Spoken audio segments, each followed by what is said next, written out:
प्रेरणा में आपका हार्दिक अभिनंदन, हार्दिक स्वागत।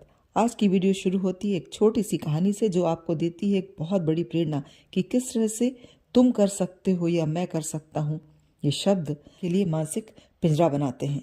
शुरू करते हैं आज की इस कहानी को।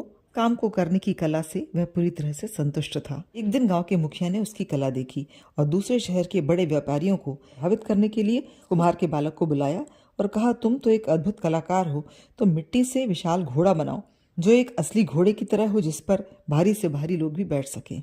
कुम्हार बालक जानता था मिट्टी की अपनी सीमा है। प्रशंसा और बढ़ने की उम्मीद में उसने हाँ कह दिया। घोड़े को बनाने के लिए दिन रात मेहनत करना शुरू कर दिया, पर वह थकने लगा। लेकिन मुखिया की यह बात कि तुम यह कर सकते हो उसे मजबूर कर रही थी। जैसे तैसे उसने उसे पूरा किया, जो उम्मीदों पर खरा नहीं उतरा, और बदले में उसे मिली उलाहना। तब एक बुजुर्ग ने उसे समझाया, तुमने मिट्टी से वह मांगा जो पत्थर भी नहीं दे सकता था। यह रहते अपनी क्षमता हमें संतुष्ट और खुश रख सकता है।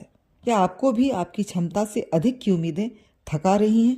अधिक सफल होने की उम्मीद, अधिक पाने की उम्मीद, अधिक दिखने की और हासिल करने की उम्मीदें वास्तव में हमें अंदर से खोखला कर देती हैं।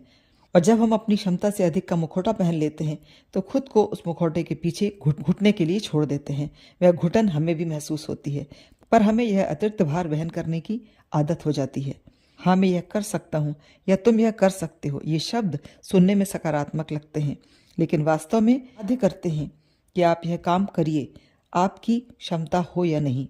यही बात सिखाती हैं इस वीडियो की बहुत सारी बातें। तुम कर सकते हो, यह एक मीठा जहर है। ये शब्द भले ही मोटिवेशन के लिए कहा जाता है, पर वास्तव में एक चालाकी भरा दबाव है।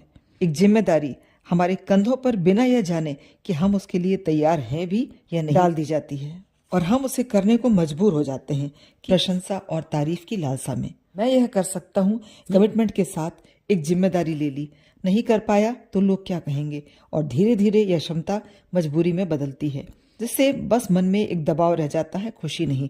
और जब कुछ करना इस तरह से भार बन रहा है, खुशी नहीं, तो उसका क्या अर्थ है? खुद को अति आत्मविश्वासी और निडर दिखाने की भी एक लाचारी होती है, जो कि खुद को साबित करने के लिए हमें अपनी सीमाओं को नजरअंदाज करने को बाध्य करती है। जहां हम रुककर यह नहीं कह सकते कि मुझे इस काम को पूरा करने में आनंद नहीं आ रहा या मैं इसके काबिल नहीं हूं। कह देने से हम टूटने से बच जाएंगे। आत्मबोध को भूल जाना। मुझे किसी भी कीमत में अपने आप को बेहतर दिखाना है। मुझे दूसरों को यह प्रूफ करना है कि मैं यह काम उनसे ज्यादा बेहतर कर सकता हूँ। आत्मबोध ही चला जाता है कि आप होड़ में थक रहे हैं, जीना भूल रहे हैं, और कर देखिए इस होड़ से क्या हासिल होगा। परफेक्शन की थकान, यानी कि सब कुछ 100% देने की थकान।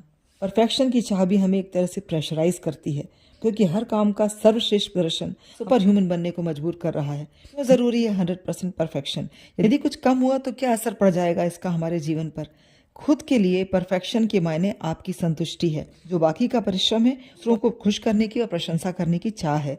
हर कार्य को उतना ही करिए जिसमें आपको सेल्फ सेटिस्फेक्शन मिले, क्योंकि किसी भी काम का परफेक्शन दूसरों के लिए जरूरी है और आपके लिए है व्यर्थ की मेहनत। आपके लिए जरूरी है आपकी क्षमताओं के भीतर संतुष्ट रहना। तो हमेशा ध्यान रखें, क्षमताओं से बेहतर करना, सर्वश्रेष्ठ करना, अलग करना, ये सारी बातों में सबसे जरूरी है आपका खुश रहना। नहीं तो ये कमिटमेंट मात्र एक मजबूरी, थकान और मानसिक दबाव में कब बदल जाएगी आपको पता ही नहीं चलेगा। हमें यह नहीं भूलना चाहिए कि एक इंसान होने के नाते हमारे पास थकने का, रुकने का, किसी काम को ना कहने का, कर पाने की असमर्थता को दिखाने का अधिकार हमारे पास है।